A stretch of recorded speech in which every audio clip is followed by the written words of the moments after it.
네, 오늘 함께 살펴보는 시편은 시편 2편입니다. 시편 2편은 제왕시로 분류가 되는 시편입니다. 제왕시가 도대체 뭘까?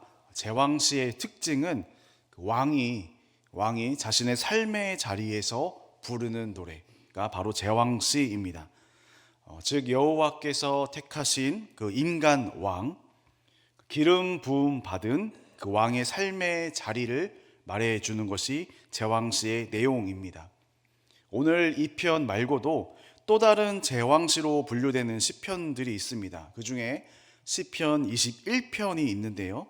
21편은 특별히 어떤 왕의 삶의 자리를 보여주냐면 전쟁을 앞두고 있을 때 그 전쟁을 준비하는 왕의 삶에 대한 내용들이 기록이 되어 있습니다. 또 뒤에 보면은 시편 45편도 제왕시로 분류가 되는 시편인데요. 45편은 그 왕의 결혼식의 장면을 보여주는 시편입니다. 이처럼 제왕시는 왕의 다양한 삶의 모습을 보여주면서 하나님을 찬양하고 있는 그런 시편으로 분류되는 것이 제왕시입니다. 오늘은 제왕시 시편 2편입니다. 그렇다면 이 편에 등장하는 왕의 삶의 자리는 어떠한 삶의 자리일까요? 바로 임명식, 대관식의 자리입니다. 그러니까 왕이 새롭게 등극되는, 왕을 새롭게 임명하는 그 현장의 내용을 말해주는 시가 바로 오늘의 제왕시의 내용입니다. 지난주 수요일에는 그 앞에 있는 시편 1편의 말씀을 보았습니다. 시편 1편의 말씀은 어떻게 분류가 되었냐면 말씀시, 즉 토라시라는 이름으로 분류가 되었었습니다. 재미있는 것은 1편인 토라시와 오늘 2편인 이 제왕시는 짝꿍입니다. 그러니까 커플이에요. 그래서 이 토라시와 제왕시를 짝시라고 부르기도 합니다. 그러니까 오늘 1편과 2편뿐만 아니라 시편 전체를 보면은 이 토라시와 제왕시가 함께 짝으로 1, 2편뿐만 아니라 곳곳에 많은 등장을 합니다. 그래서 항상 토라시와 제왕시는 붙어서 나올 때가 많이 있습니다. 왜 이 두 개가 짝꿍시냐면 그냥 짝꿍이 될 수 없죠.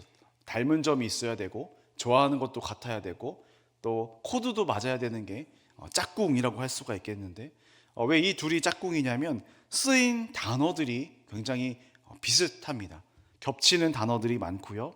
또 내용들이 같은 코드가 맞는 내용들로 이어지거나 비슷해지기 때문에 이 토라시와 제왕시는 곳곳 짝꿍시로 나오기도 합니다.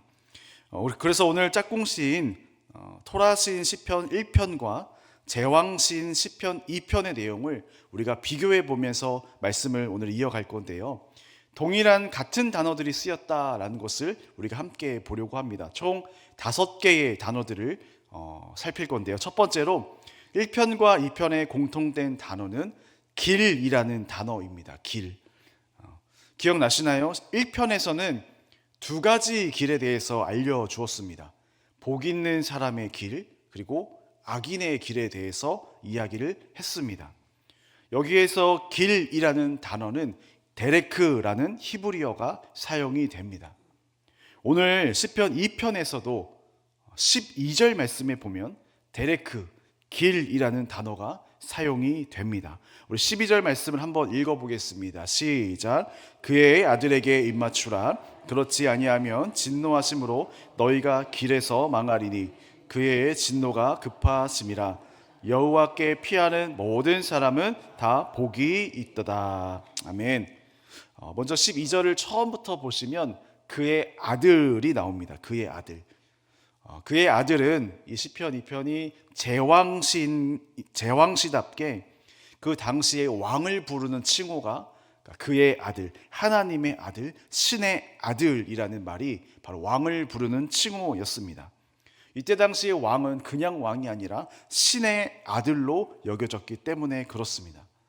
나중에 사도 바울은 사도행전에서 이 둘째 시편, 이 편의 말씀을 인용하면서 왕의 아들, 즉 하나님의 아들이 예수 그리스도다라고 사도 바울이 이 시편 2편을 인용하기도 합니다.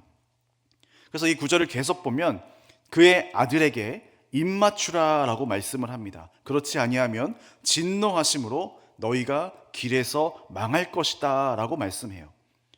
입맞추라라는 말은요, 그의 아들에게, 그 왕에게, 그 왕을 사랑하고 그 왕을 따르는 삶을 살아가라, 그리고 그 왕께 충성하는 삶을 살으라 라는 뜻입니다. 그러니까 오늘 시편 1편에 이어서 오늘 2편에도 길이라는 단어가 나옴으로써 이런 생각을 할 수가 있겠죠. 오늘 우리가 걸어가야 할 길이 어떤 길인가를 우리에게 묻고 있는 것입니다. 복 있는 사람의 길로 갈 것인가, 아니면 악인의 길로 갈 것인가, 하나님이 임명하신 왕께 충성하는 길에 서 있을 것인가, 아니면 그렇지 못해서 망하는 길로 갈 것인가. 그러니까 오늘 나는 어떤 길 위를 걸어가야 하는가를 질문해 보게 되는 구절 중에 하나입니다. 그리고 그 다음 두 번째로 살펴볼 단어는 1편과 2편에 공통적으로 나오는 단어가 있는데 바로 여기 같은 12절에 복이라는 단어입니다. 12절 말씀을 보면은 어떤 사람이 복이 있느냐? 여호와께 피하는 사람이 복이 있다라고 말씀을 하십니다. 여호와께 피하는 사람이 복이 있다. 여러분, 복이라는 단어는 먼저 시편 앞에 1편의 큰 주제이기도 했습니다.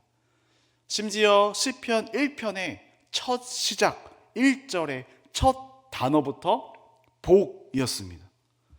여러분, 왜 1편과 오늘 2편이 짝꿍시냐면 1편 처음부터 복이 나왔고 지금 2편 마지막 절 12절에도 복으로 마무리가 되기 때문에 그렇습니다.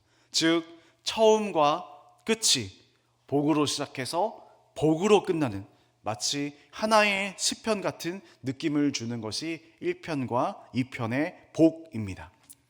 자, 1편에서 말했던 복은 토라, 하나님의 말씀에 가까워지는 복이었습니다. 마르지 않는 그 생명의 강, 그 말씀의 강으로 나무인 우리를 뽑아서 그 시냇가에 옮겨 심으신다라고 말씀하셨습니다. 그래서 말씀을 가까이 하면서 거기에 심겨진 나무이기 때문에 많은 열매를 우리로 하여금 맺게 해주시고 우리로 그렇게 말씀으로 성장시키신다라고 하셨습니다. 그렇다면 오늘 시편 2편에서 말하는 복은 어떤 복일까요? 아까도 말씀드렸다시피 여호와께 피하는 사람이 복 있는 사람임을 알려줍니다. 여러분, 오늘 이 예배가 그런 자리인 줄 믿습니다. 하나님께 피하여 우리가 나와서 예배하고 있는 자리, 하나님과 가까워지고 있는 자리, 하나님의 품으로 피하는 우리의 모습. 여러분, 이 예배가 그래서 하나님의 품으로 우리가 와서 최고의 복을 받는 사람, 최고의 복을 누리며 살아가는 사람이 주님께 피하여 와서 주님께 예배하는 사람임을 믿으시기를 축복합니다. 세 번째로 살펴볼 1편과 2편의 공통된 단어는 히브리어인데요. 하가라고 하는 히브리어 단어입니다. 1편에서는 하나님의 말씀을 묵상하다. 그 묵상이라는 뜻이 의성어였습니다. 이스라엘은 비둘기가 우리나라처럼 구구구구구구 이렇게 운다 하지 않고 하가 이렇게 운다라고 말씀을 드렸습니다. 이 의성어 하가라는 단어가 묵상이라는 단어에 1편에서 사용이 되었습니다. 그러니까 묵상이 뭘까요? 말씀을 소리내어 내가 읊조리고 소리내어 읽고 더 나아가서 열심히 공부하고 그 말씀을 큐티하고 적용하는 것, 말씀을 소가 되새김질하듯이 되새김질하고 말씀을 내가 내 삶에서 잘 씹는 것, 잘 소화시키는 것, 이것이 1편에서 말씀하셨던 묵상이라는 의미입니다. 그런데 오늘 2편은 이 같은 하가라는 단어가 히브리어 단어가 사용이 되었는데 좀 반대적인 의미입니다. 여호와의 말씀을 묵상하다라는 뜻이 아니라 하나님이 세우신 왕을 어떻게 하면 넘어뜨릴까, 꾀하며 중상모략하며 소곤소곤하는 이 단어에 하가라는 단어가 사용이 되었습니다. 2편 1절의 말씀인데요. 우리 한번 같이 읽어보겠습니다. 시작. 어찌하여 이방 나라들이 분노하며 민족들이 헛된 일을 꾸미는가. 여기에서 헛된 일을 꾸미다라는 단어에 하가라는 단어가 사용이 됩니다. 같은 의성어 하가라는 말이 사용이 되었지만 뜻은 정반대의 뜻인 것입니다. 그래서 우리는 이런 적용을 해볼 수가 있습니다. 하나님의 말씀을 내가 내 삶에 적용하고 소리내어 읽으면서 곱씹으면서 내 그 하나님의 말씀을 묵상하는 데에 내 입술을 사용할 것인가, 아니면 하나님이 기뻐하지 않는 헛된 일을 꾀하며 중상모략과 소곤소곤하는 데에 내 입술을 쓸 것인가 라는 질문을 나에게 하면서 내 삶을 되돌아볼 수가 있을 것입니다. 오늘 이 편은 제왕시라고 제가 말씀을 드렸는데요. 그래서 하나님이 세우신 한 왕이 등장을 합니다. 그런데 이 편 2절에 보면은 이렇게 말씀을 하고 있어요. 다른 세상의 군왕들이 이 하나님이 세우신 왕을 견제합니다. 그리고 관원들이 서로 꾀하고 있습니다. 그러니까 2절을 우리 한번 또 읽어볼까요? 시작. 세상에 군왕들이 나서며 관원들이 서로 꾀하며 여호와와 그의 기름 부음 받은 자를 대적하며. 다른 나라의 왕들, 그러니까 다른 세상의 군왕들이 나서서 이 왕을 견제하는 것까지는 이해가 됩니다. 왜냐하면 전쟁을 하는 시대였고 다른 나라 왕들이 이 왕을 다른 나라끼리 서로 견제하는 것은 당연했기 때문에 그렇습니다. 그런데 세상의 군왕들에 이어서 또 누가 나오냐면 관원들이 나옵니다. 이 관원들은 다른 나라의 관원들을 말하는 것이 아니라 지금 하나님이 세우신 그 나라의 기름 부은 받은 왕 밑에 있는, 즉 우리 편 관원들이라는 것이죠.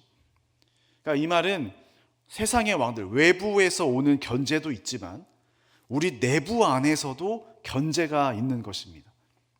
심지어 외부의 그 이방 나라의 왕들과 우리 쪽 내부의 관원들이 서로 꾀했다라고 2절에서 말씀을 하는 겁니다. 나라가 막장으로 돌아가고 있는 거죠. 우리 편 관원들이 우리의 왕을 몰아내려고 바깥 외부의 왕들과 서로 꾀하고 있는 것입니다. 그런데 중요한 것이 있는데요. 그 기름 부음 받은 왕만 견제하는 게 아니라 뭐라고 말씀하냐면 여호와와라고 말씀을 합니다. 즉 기름 부음 받은 그 왕뿐만이 아니라 기름 부으신 여호와 하나님까지 견제를 하고 있는 거예요. 그러니까 여러분, 이 편은 나라의 싸움 이야기라기보다는 영적인 전투, 영적 싸움에 대한 이야기입니다. 세상의 군왕들이 또 우리 편 관원들이 나를 견제하는 이유는 결국은 내가 믿고 있는 하나님을 견제하고 있는 것입니다. 이 말은 즉 이방 나라의 그 군왕들은 하나님을 믿지 않는 다른 우상을 숭배하는 나라들인 것이고, 더 나아가서 우리나라의 관원들도 이방 나라의 그 우상을 같이 숭배하는 그러한 관원들이고, 이 둘이 편을 먹고 하나님을 대적하는 것입니다. 하나님을 대적하고 하나님의 그 기름 부은 왕까지 넘어뜨리려고 하는 영적으로 악한 세력임을 말해주는 것입니다. 저는 한편으로 이 말씀을 묵상하면서 이런 생각도 해보았습니다. 이런 관원들의 모습이 나에게도 있지 않을까? 이 관원들의 모습이 다른 사람들이 아니라 나의 모습일지 않을까? 역사를 보면, 특히 그 로마 제국을 보면 외부의 침략보다 내부의 부패로 먼저 무너진 제국이 로마 제국입니다. 막는 성벽은 튼튼했지만 안에서 썩고 있었던 것이죠.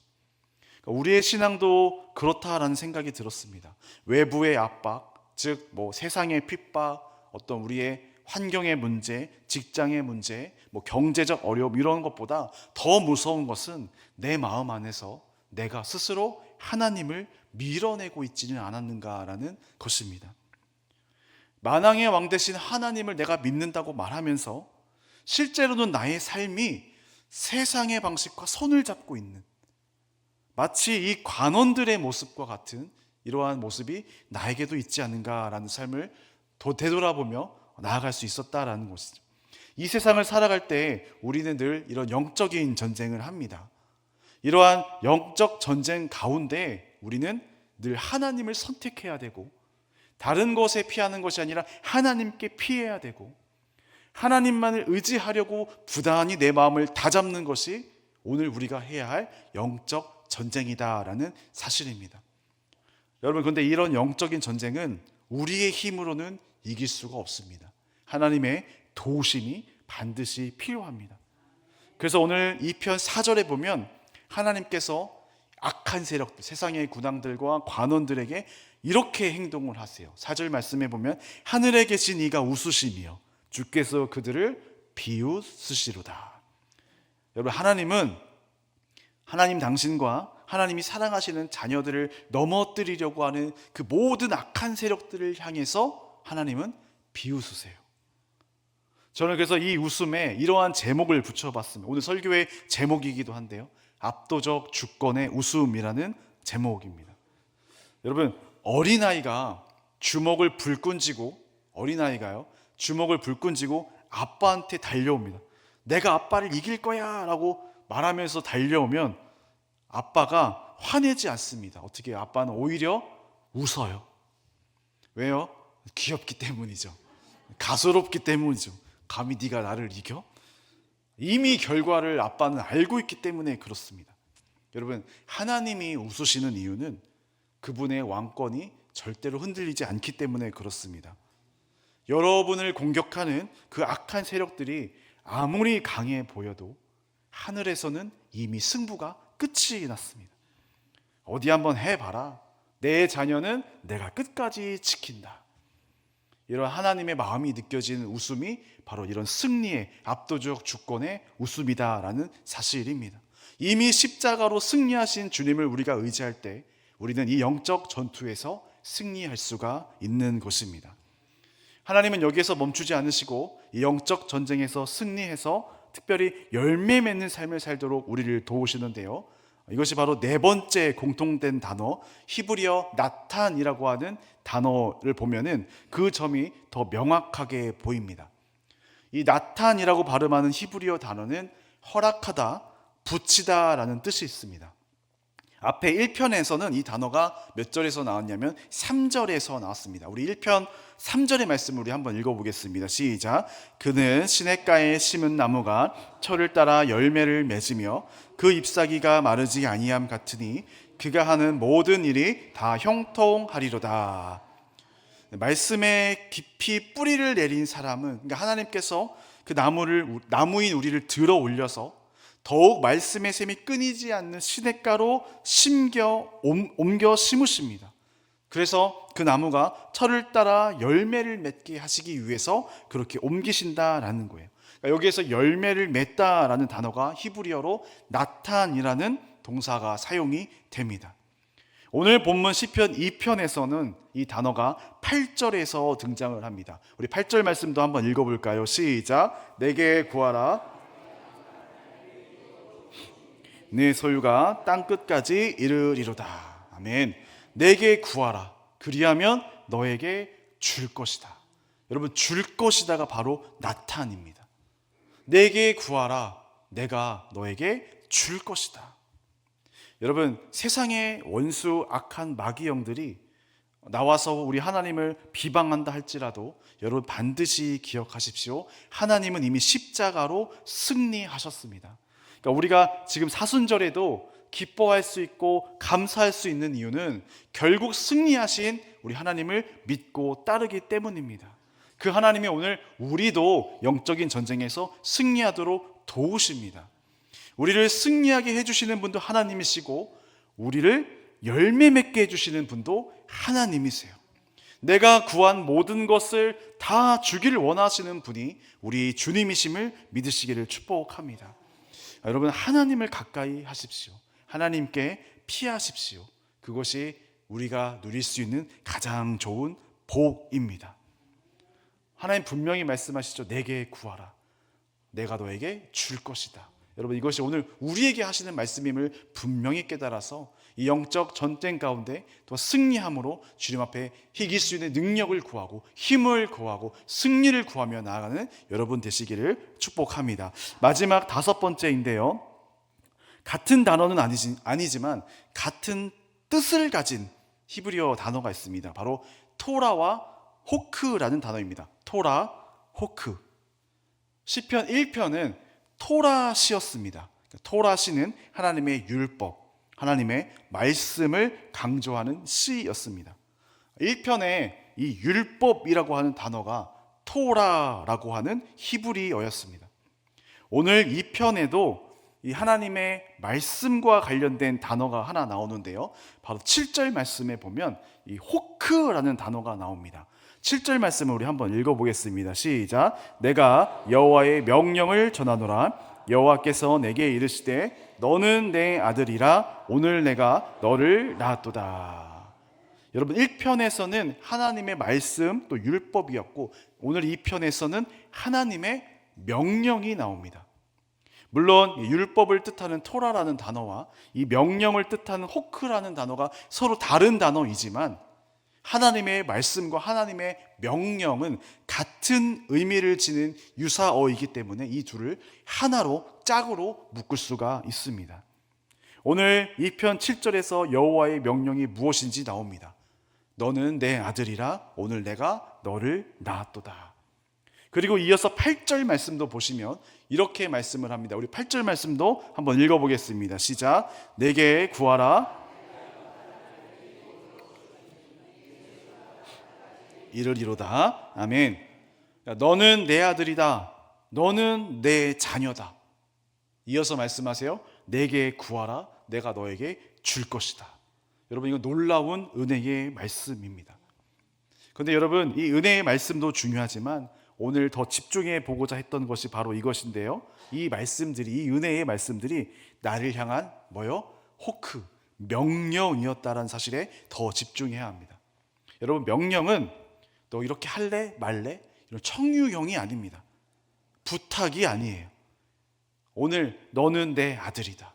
너는 내 자녀다. 내가 너에게 열매를 주겠다. 이 명령은 선언입니다. 선언. 하나님의 선포가 되는 것이에요. 내 아들 될래 말래 이게 아니라 하나님이 강하게 명령하시는 거죠. 너는 내 자녀다. 내게 구하라. 내가 너에게 줄 것이다. 이게 오늘 우리에게 하시는 하나님의 명령이라는 것입니다. 여러분, 이건 정말 놀라운 사랑입니다. 하나님, 그 사랑을 제가 받을 수 있을까요? 내가 우물쭈물할 때 그런 우물쭈물하고 있는 상황에서도 하나님이 강하게 명령하세요. 너는 내 아들이다. 너는 내 딸이다. 두려워하지 말라. 내가 너와 함께 하겠다. 성서학자들은 오늘 이 2편이 제왕시이기 때문에 이 하나님의 명령의 구절, 방금 읽은 7절과 8절을 왕권 위임이라는 단어로 해석을 합니다. 그러니까 하나님은 나를 자녀 이상으로 또 뭐로 나를 세워주세요? 왕으로, 왕 같은 제사장으로 나를 존귀히 여겨주시고 이 세상에서 이미 승리하신 하나님 붙들으며 나도 왕처럼 위풍당당하게 승리하며 살아갈 수 있도록 나를 오늘도 이끄시고 나에게 주시고 나와 함께 하시고 나를 보호하시는 분이 하나님이라는 것입니다. 그 하나님이 말씀하세요. 내게 피하라. 내게 피하라. 내게 구하라. 내가 승리했으니 너도 승리할 것이다. 오늘 말씀을 정리하겠는데요. 오늘은 우리 1편과 2편을 비교해 보면서 5가지의 단어가 공통되게 들어가 있다라는 것을 살펴보았습니다. 길이라는 단어, 그다음 복이라는 단어, 그다음에 의성어 하가라는 히브리어, 나탄이라고 하는 히브리어, 그다음에 토라와 호크라는 단어를 비교하면서 1편과 2편을 같이 보았습니다. 여러분, 이런 질문을 드리고 싶습니다. 어떤 길을 걷고 싶으십니까? 앞에 시편 1편은 이렇게 시작을 했습니다. 복 있는 사람은. 그리고 오늘 시편 2편 마지막은 이렇게 끝이 났죠. 여호와께 피하는 모든 사람이 다 복이 있도다.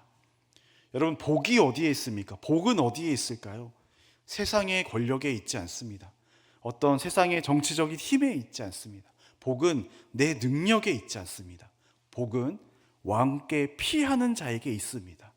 여러분, 이것이 복이 있는 사람이 걸어가야 할 길이라는 사실입니다. 여러분의 입술을 하나님의 말씀을 묵상하는 데 사용하십시오.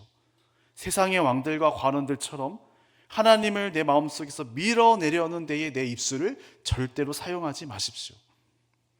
하나님이 오늘 우리에게 이렇게 호크 명령하십니다. 너는 내 아들이다, 내 자녀다. 너에게 나탄 열매를 맺게 하실 것이다. 여러분, 우리가 사순절에도 기뻐하고 찬양하고 감사할 수 있는 이유는 바로 이것이죠. 세상의 유혹, 마귀의 시험, 고난의 대적이 있어도 우리 하나님은 압도적인 분이시기 때문에, 우리가 믿는 하나님은 크신 하나님이시기 때문에 그 고난과 문제들은 아무것도 아닌 것입니다. 문제는 우리 하나님께서 반드시 해결하십니다. 하나님이 반드시 사랑하는 우리 자녀들을 지키시고 보호하시고 내게로 와서 피하라라고 말씀하십니다. 하나님께 피하는 복을 누리십시오. 시편 1편과 2편에 담긴 고백이 여러분의 믿음의 고백이 되시기를 주님의 이름으로 축원합니다.